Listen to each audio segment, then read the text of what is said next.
আইএফএলের প্রথম ম্যাচে দুর্দান্ত জয়ের পর কেমন যেন ছন্দপতন ঘটেছে সাদা কালো ব্রিগেডের। নিজেদের ঘরের মাঠে পরপর দুটো ম্যাচে, প্রথমে খিদিরপুর এবং আজকে কালীঘাট এমএসের কাছেও কিন্তু নিজেদের কাঙ্ক্ষিত ফলাফলটা পেল না সাদা কালো ব্রিগেড। গত ম্যাচের মতো এ ম্যাচেও কিন্তু সাদা কালো ব্রিগেডের ডিফেন্স লাইন একদমই up to the mark performance করতে পারেনি। তাদের থেকে যে পারফরমেন্সটা আশা করা হয়েছিল সেটা তারা করতে পারেনি, যার ফলস্বরূপ আমরা কিন্তু প্রথমার্ধেই দেখেছি কালীঘাট এমএস বারবার কিন্তু আক্রমণে উঠেছে এবং উঠে কিন্তু তারা দুটো গোল করে প্রথমার্ধেই 2-0 গোলের লিড নিয়ে নেয়।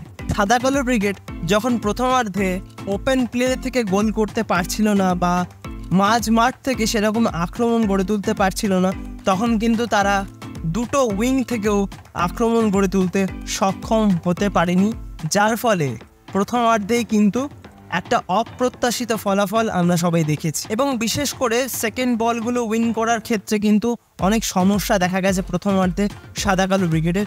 এই সমস্ত প্রবলেমগুলো থেকেই কিন্তু সুযোগ তৈরি করেছে কালীঘাট এমএস এবং তারা কিন্তু 2-0 গোলে প্রথমার্ধে এগিয়েও গিয়েছে। কিন্তু দ্বিতীয়ার্ধে একটা সম্পূর্ণ আগ্রাসী অন্যরকম মোহামেডানকে আমরা কিন্তু দেখতে পেলাম।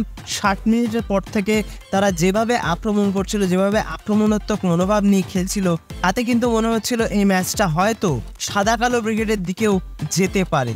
তারা কিন্তু প্রচুর আক্রমণ গড়ে তুলেছিল এবং সেকেন্ড হাফে যে সমস্ত প্লেয়ারগুলোকে পরিবর্তন হিসেবে নামিয়েছিলেন সাদা কালো ব্রিগেডের কোচ, তারাই কিন্তু কিছুটা পার্থক্য গড়ে দেওয়ার চেষ্টা করছিল। বিশেষ করে উইং প্লেটা কিন্তু সেকেন্ড হাফে অনেক বেশি করে হয়েছে। দুটো উইং থেকে কিন্তু আক্রমণ গড়ে তোলার চেষ্টা করেছে এবং পরপর কিন্তু আক্রমণ গড়ে তুলেছে, যার ফলে চান্সেস ক্রিয়েট হচ্ছিল। কিন্তু কালীঘাট এমএসের গোলকিপার দুর্দান্ত গোলকিপিং করেছে, যার ফলে কিন্তু আজকের ম্যাচে অবধারিত কিছু গোল সেভ হয়ে গেছে। এবং কালীঘাট এমএসের ডিফেন্স লাইন তারা যখন 2-0 গোলের লিড নিয়ে নিল, তারপর থেকে একটু ডিফেন্সিভ মাইন্ডসেটে কিন্তু তারা চলে গেছিল এবং সবাইকেই মোটামুটি ডিফেন্সে এনে কিন্তু তারা সাদা কালো ব্রিগেডের আক্রমণগুলোকে রোখার চেষ্টা করছিল, আর সেটাতে কিন্তু তারা কিছুটা হলেও সক্ষম হয়েছে। তবে সেকেন্ড হাফে 60 মিনিটের পর থেকে যে আর্জেন্সি, যে গোল করার খিদে আমরা সাদা কালো ব্রিগেডের তরফ থেকে দেখেছি, সেই খিদেটা যদি প্রথম থেকে থাকতো বা এই খেলাটা যদি, এই অ্যাগ্রেশনটা যদি প্রথম মিনিট থেকে রাখতে পারতো সাদা কালো ব্রিগেডের প্লেয়াররা, সেক্ষেত্রে কিন্তু ম্যাচের ফলাফল অন্যরকম হতেই পারতো। এবং এবছর কিন্তু কলকাতা ফুটবল লিগ যথেষ্ট আকর্ষণীয় হচ্ছে এবং যথেষ্ট প্রতিদ্বন্দ্বিতাপূর্ণ হচ্ছে, এটা বলাই যায়। প্রত্যেকটা দলই কিন্তু নিজেদের সর্বস্বতেই চেষ্টা করছে ম্যাচ জেতার বা ম্যাচ থেকে পয়েন্ট নিয়ে আসার।